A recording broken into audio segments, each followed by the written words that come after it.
Is weird, odd, strange, or just plain bizarre is really your cup of tea? Then the Golden State Media Concepts Weird News Podcast will give you that fix. Can't believe it? Well, listen for yourself as we deliver the strangest news you definitely won't find on CNN or Fox. It's the Golden State Media Concepts Weird News Podcast.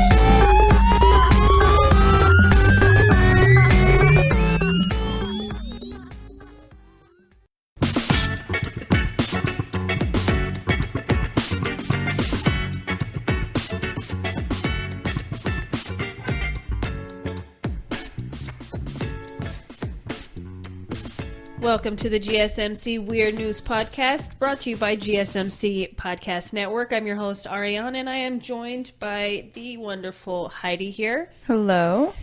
Our first topic, we are going to talk about a situation that happened in a funeral home. Now, this is super sad and kind of weird, so hence the weird news, but I'm going to talk about it anyway, even though it's kind of sad. So, there's this funeral home in West Detroit called Perry Funeral Home, and authorities found 63 dead fetuses inside the funeral home.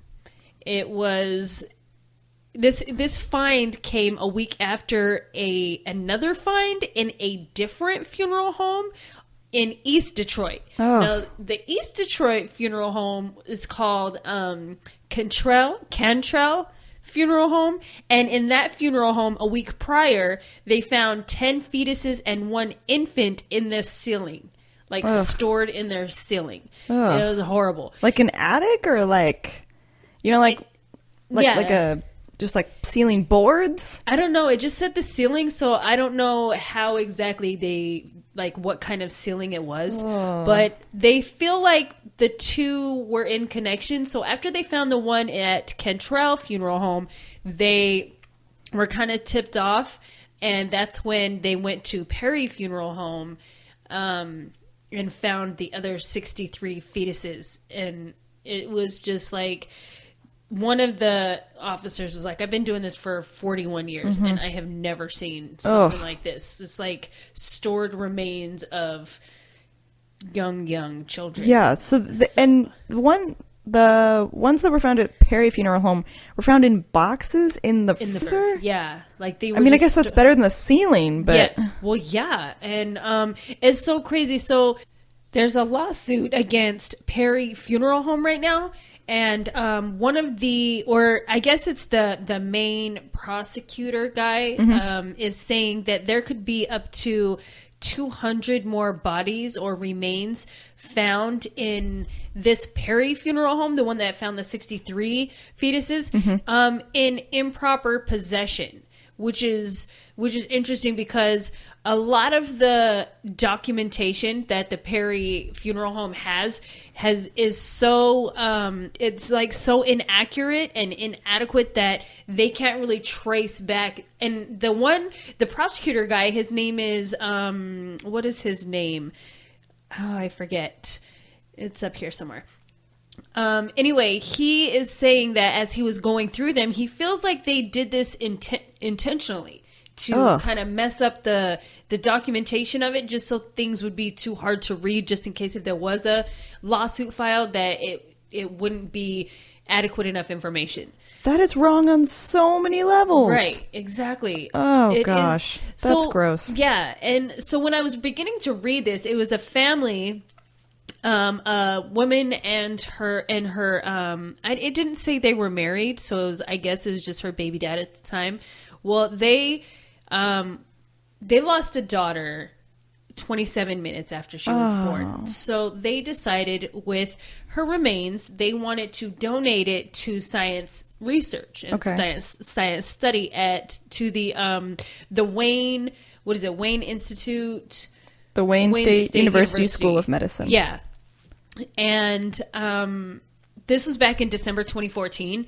Well, so they never got any information on what happened or what they found or anything like that with her remains, because I guess they have that right if you donate your somebody you loves a loved one's body into research, they get to tell you, you know, this is what we did with it, whatever. Okay. They haven't heard anything about it, and so they kind of inquired about it, like, where, you know, where's our daughter's remains? What happened? Like, where was it helpful? Anything? And they were like, oh, we don't know. Mm-hmm. And so that's kind of how the lawsuit came about, because once they started kind of digging around, they found all of these, like 63 fetuses and everything.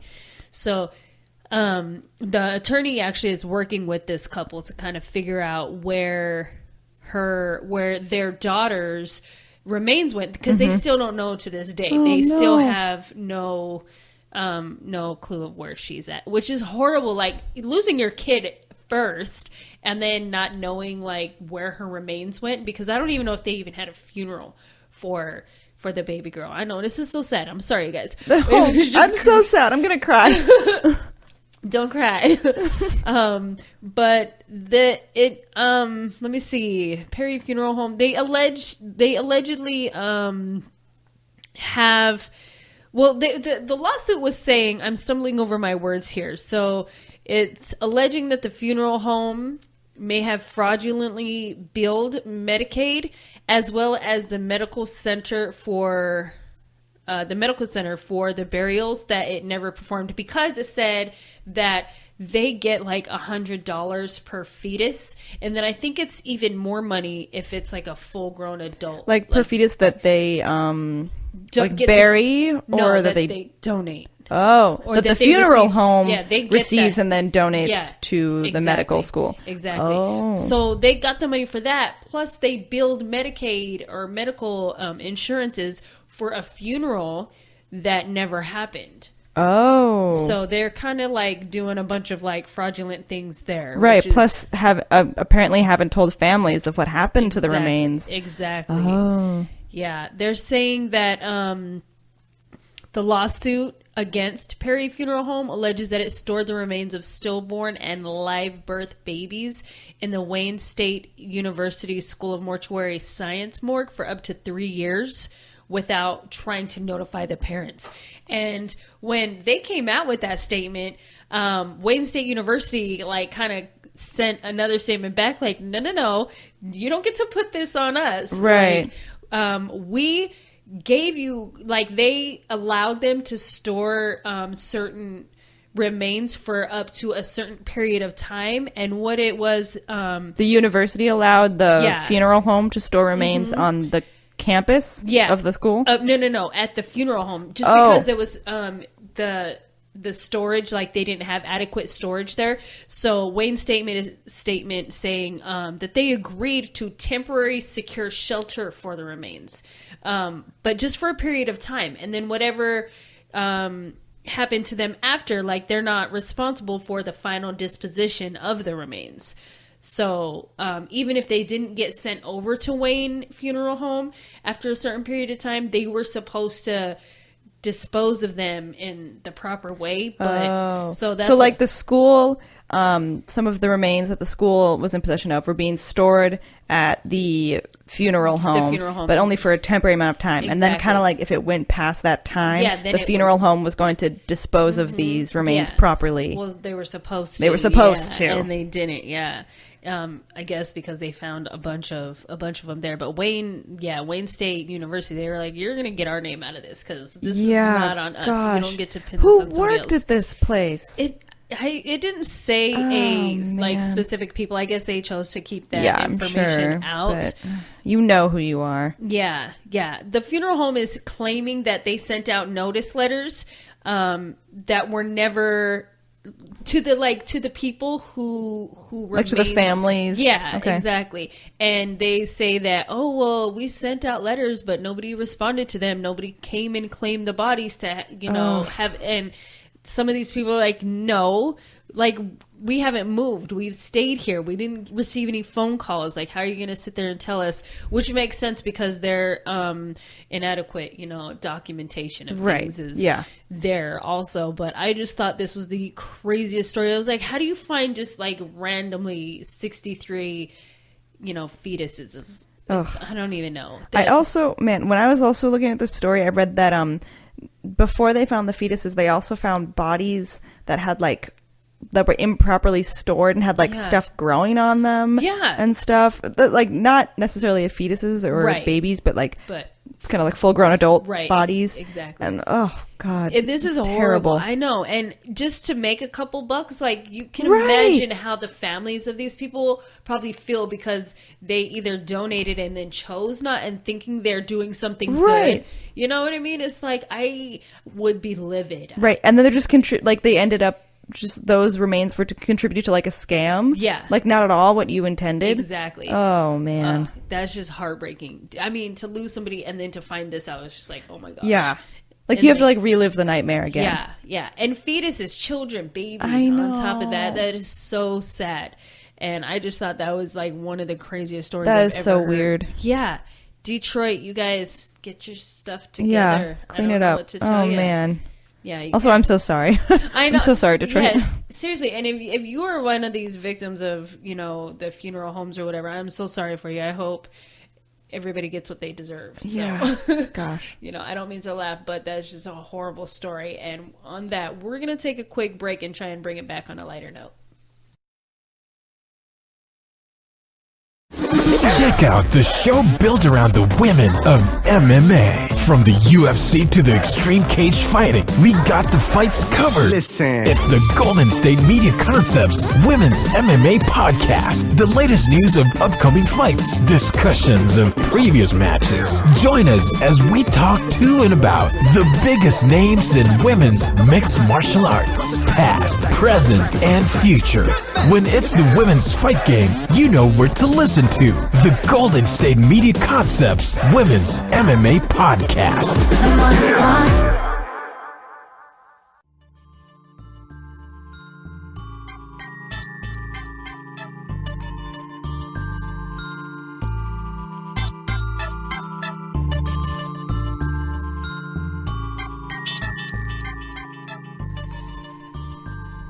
Welcome back to the GSMC Weird News Podcast.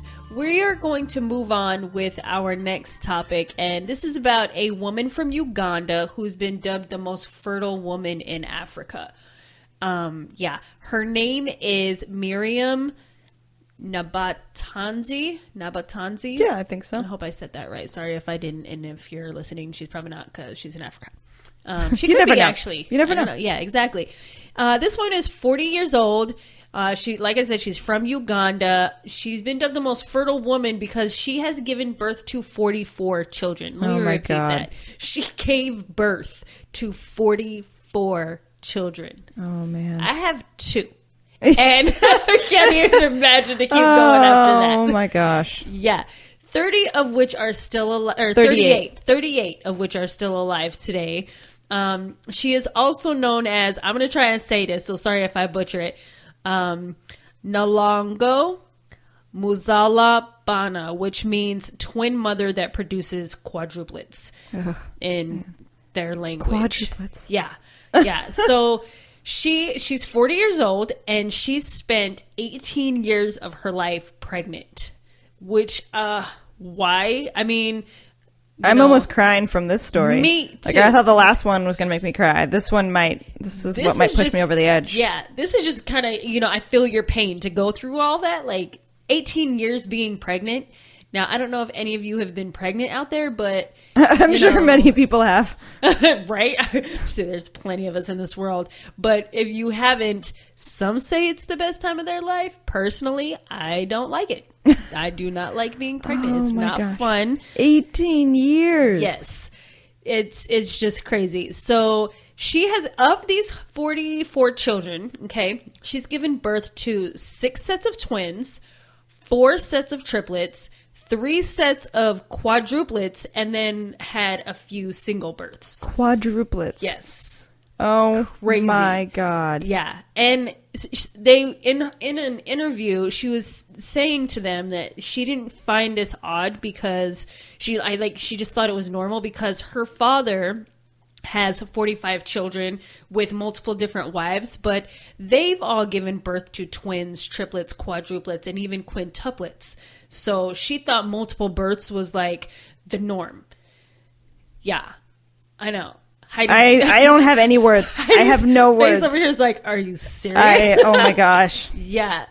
It blows my mind. I don't know. Miriam is a single mom, by the way. God. She takes care of her 38 living children. Oh my God. By herself. Yes, by herself. So what happened was she was married off to a man that was 28 years older than her when she was 12. So that would have made him like, what, 30, 40 years old?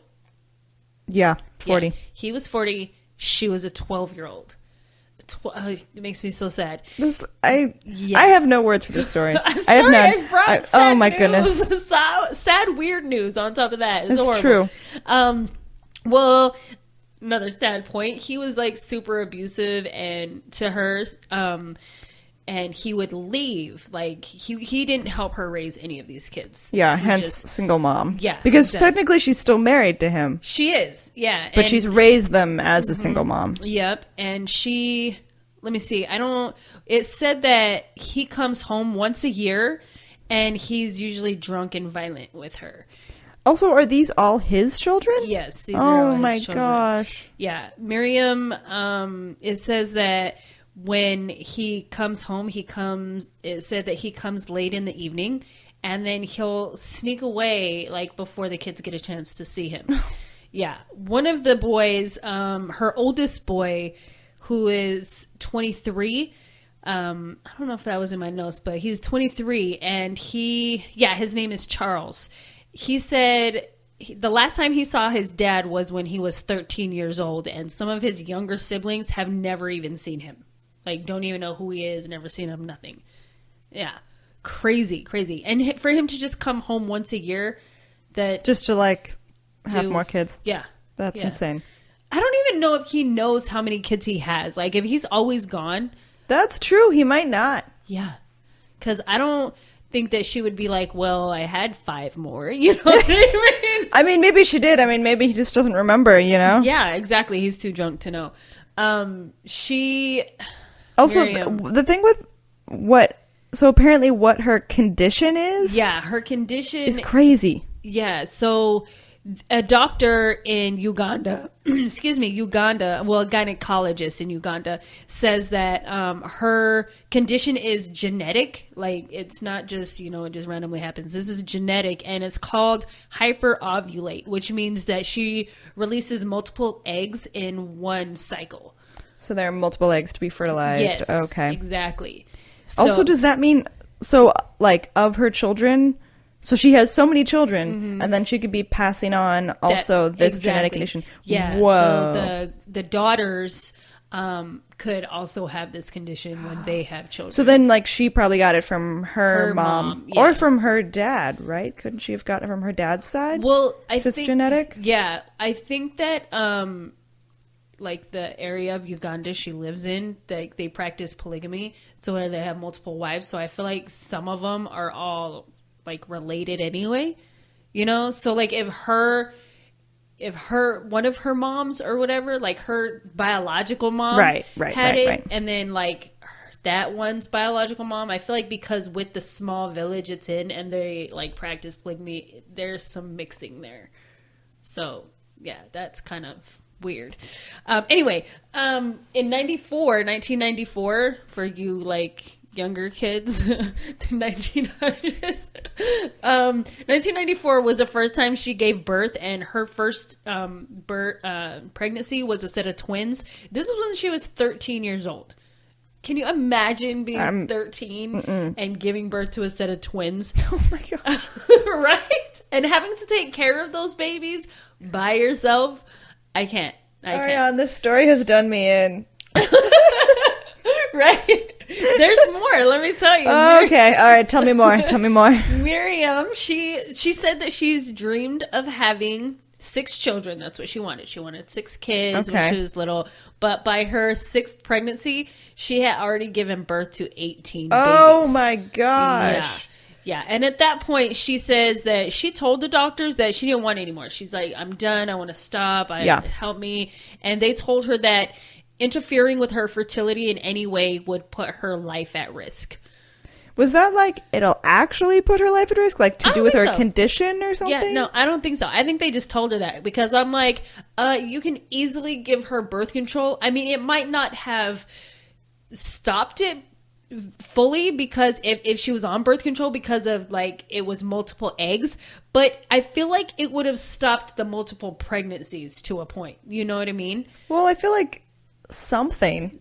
Try anything. Like just trying something. Yeah, exactly. Also, do you think this is like, I don't know, would this be like something that's cultural maybe? Or was it just like they didn't know what was going on at the time when she came like and told them this? Like maybe they weren't sure what her condition was potentially. Well, I don't feel like it had a factor on her life at all. But I'm wondering, like, maybe they thought it did, and that's why they told her that, because they were, like, astonished by what was going on. See, and I'm just all like, you men, I don't know. Yeah, that's where this podcast is going. Well, I feel, okay, so, yeah, she did try the IUD eventually. By the time she had so many, she ended up trying an IUD, and it said it just made her, she said it just made her vomit a lot and made her just super sick to the point where she was actually in a coma for over a month, for about a month. Wow. More, yeah. So maybe they were right. Maybe it would threaten her health. Yeah, that it might have. That's crazy though. Health. Coma. This poor woman. Oh my god. Yeah. Miriam. We feel for you. I don't ever want to have 44 children. Oh god, no. Yeah. So crazy fact there is when she was 23, she had already had 25 children. Like more than her age. 23 and you have 25 children. That's insane. Yeah. That's insane. I don't know. But she has been a good mother. She said that she has always been able to feed her children. They haven't gone a day without a meal. So that's good. And she seems like she's trying really hard to like work. She does. To like support her family. Yeah. It said that she administers herbs, which she's been doing since she was a young girl. Like apparently it was a trait or like a skill passed on to her from one of her moms. And then she styles brides for weddings. She decorates for various events. She says she'll do any work that she can get her hands on. Just because she knows that she has a lot of mouths to feed and her kids are important to her. So she's like, I refuse to let them go a day without having a meal. And she just considers herself extremely blessed to have all of these kids. Man. Yeah. Hats off to you, Miriam. Seriously, though. Seriously. Most people will be like, oh, yeah, I have 44 kids, but they're like foster kids or something like that. Right. And she's just like handling it by doing all this. Yes. So an amazing woman. She is. So she gave birth to her last baby December 2016. So that's just like a time frame there from when she first had her first 1994 to 2016. It's just crazy. That's insane. I know. We're going to take another break because I need it. Yeah. And oh my gosh, I did give you like crazy sad stories. It's okay. It's weird news. We'll come back with more weird news. This is your ultimate stop for everything sports. The Golden State Media Concepts Sports Podcast. Should I say more? From the NFL, MLB, the NBA to MMA, it's all in here. The Golden State Media Concepts Sports Podcast. Listen now.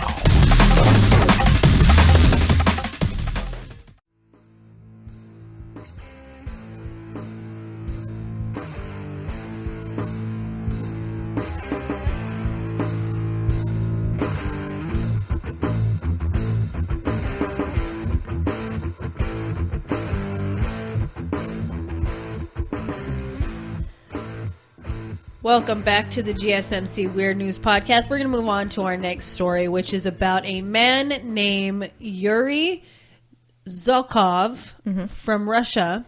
He's 41 years old. This man decided it would be a good idea to stab himself in the head with an 8-inch knife. He just had to be on drugs or something. There's no way. He was on something. Like, there's a YouTube video of this when the police found him. The police found him kneeling in a field with the knife like sticking directly up out of his skull. Was he in the field when he stabbed himself, or did he like walk to the field afterwards? I don't know. It didn't say. They just said that they found him in the field. Now, listen to why he said he did this, okay? So when he was asked by the police, like, who did this to you? And he was like, I did it. It was me. And they were like, well, why did you do that? And he says, well, my nose was not breathing, so I pierced my head for my head to breathe. Now the knife is stuck in my head and my head still does not breathe. He had to be on drugs. He was definitely on something. And like his reaction, it was so crazy. It's like, can you imagine the pain? Also, so he's talking. Like, he's like, he's alive. He's alive. He was just sitting there like, oh my God. Yeah. So the reason why he lived through this, like he didn't die, was because miraculously, the way he, stabbed himself with the knife, it went directly between the two hemispheres of his brain. Oh my God. Yeah. So like in the x-rays, you can see it just directly in between. And it was so crazy. So I am like convulsing. Yeah, she really is. Oh my God. She's like, there's a bathroom down the hall. Yeah, I'm just gonna. Oh man. Yeah. Well, it's crazy because the police, he was like trying to grab it and wanted to pull it out. You can see that he wanted to take it out. And they were like, no, don't touch it. Don't touch it. And even doctors, like after they brought him to the hospital, the local doctors at that hospital were like, we're not touching this. No. Because if we pull this out, this man is dead. So they had to call like a special a neurosurgeon from like a larger hospital, like a specialist, to come down and do the surgery, because they just were like, we're not touching this. Like, this dude is crazy. That is insane. Yeah. He ended up living. Like, he lived after the surgery and everything like that. Is he somewhat normal after this? I don't know. I don't feel like he was normal before this to happen. That's true. We don't know. But also it's crazy because like people do have these type of brain injuries and they don't necessarily like, some people don't die from them. Yeah. Like I know, I recently read a story about a man from the Civil War, and I guess because when they used to make bullets, not all of them were effective. Mm-hmm. And there was one man from the Civil War where he got shot in the head, but the bullet was not effective. So it like basically stayed in the front of his brain and he was fine. What? And they said that sometimes pieces of the bullet would kind of just fall out. And like, they just said like, yeah, sometimes he would just be sitting and then kind of just like daze out, like fade out, but then come back. Oh, weird. And he like still lived till like old age. And like, I know there's the story of like Phineas Gage where like a railroad pipe came up and hit him in his head and his frontal lobe, and he was still okay. I mean, his personality had changed. Yeah. I mean, it's like these like crazy freak accidents where you still are miraculously alive because of an angle that it hit you, or the way that it hit you, or even if people like try and kill themselves and by shooting themselves in the head, it doesn't kill them. Exactly. Yeah. Oh, insane. It's just crazy. But yeah, he survived, and I mean, crazy. Please don't stick knives in your head. Please don't do this. Please. Your head can't breathe. That's what your mouth and nose are for. It's like your lungs and stuff. So he was definitely on some kind of something. Something was wrong. Yeah. And it's interesting. And then it became more wrong. Right? This is like bad, and then this is just like bad on bad. Oh, so much worse. Yeah. We're going to end on one more story. Arianne, your stories are killing me. These are so weird and just... They are. Oh, Heidi is so unhappy. I'll have lighter stories next time, I swear. I'll make sure I don't have anything that has to do with like killing or death. Well, there was this guy named Ryan Langdale from South Carolina. He's a 19-year-old. And he was hanging out with his cousin, who was 17. They chose not to provide his name, but he was 17 at the time. Anyway, Ryan decided to leave the room, and he was eating some salt and vinegar potato chips, and he told his cousin, "Don't eat my chips or I'll shoot you." And he came back, and that's when the whole ordeal happened. Well, police were called. They asked what happened, and Ryan said that his cousin shot himself with a shotgun. And They were like while cleaning it, though? Yeah, while cleaning it. Was Ryan saying his cousin was cleaning his rifle? Yeah, and the rifle, he just accidentally shot himself with the rifle. Oh, okay. And after officers were like investigating it, they were like, no, because the angle of the bullet and the pathway of it, that it just doesn't make sense through the chest, the pathway of the blade. Like, this couldn't have happened. It's impossible for him to have mistakenly shot himself. Oh my gosh. So the cousin was rushed to the ER after, the police were called in that he shot himself. I don't even know who called the cops. I think it was Ryan himself. Maybe he was scared. But the cousin went into surgery, ended up surviving, and as soon as he woke up, he told the authorities, my cousin shot me with a shotgun because I ate his chips. Oh my God. Yeah. So, yeah, chips to die for or to kill for. Man, I kind of want chips now, though. Chips do sound good. I don't know. I'm not really a big fan of salt and vinegar, though. Chips. I'd be down. I wouldn't kill someone over it. No, but I'd be like, you can keep it. I'd eat some. Yeah, it just doesn't make sense. But yeah, he straight up told on his cousin and was like, no, he told me not to, came back with a rifle and shot me. And it looks like Ryan surrendered. He did after after his cousin snitched him out, which I probably would have done too. Like, seriously. You shot me over chips. Yeah. So Langdale, after the police told him, your cousin told us what happened, he was like, okay, so he surrendered. I think they said it was like 10 days later or something like that. And he's being charged with attempted murder and other crimes involved with that. God. So that's insane. I mean, I did have a friend who accidentally shot himself, but not with a gun. Well, my friend was crazy, and he had a bullet, like not a shell, like a bullet. Yeah. And he was really dumb, and he was playing with it, and he hit the back of the bullet, the part that gets hit by a gun, and it shot him, and it went through his hand, through the webbing between your thumb and your other fingers. It shot through that. Oh my gosh. And he shot himself with a bullet and no gun. With a bullet and no gun. It was insane. Yeah. So, I mean, it happens, though. It happens. Yeah. Be careful. Be careful with ammunition and with guns. Okay? And with chips and your crazy cousin. Yeah. If your cousin's crazy, don't be chilling with him. If he has a gun and says, I'll shoot you. Exactly. It's risky to eat the chips. Yeah. It's not worth it. I'll shoot you in general. Just, call your mom. Yeah. Say, Mom, come pick me up. Yeah. Cousin's crazy. I don't want to sleep over at Auntie's anymore. And then can we get chips on the way home? Exactly. Your mom won't shoot you. Oh my gosh. On that, we're gonna, leave you with those, those thoughts. Those are sad stories. I'm sorry. I'll come back next time with lighter stories. But thank you so much for listening, and please join us again for our Weird News with the GSMC Podcast Network.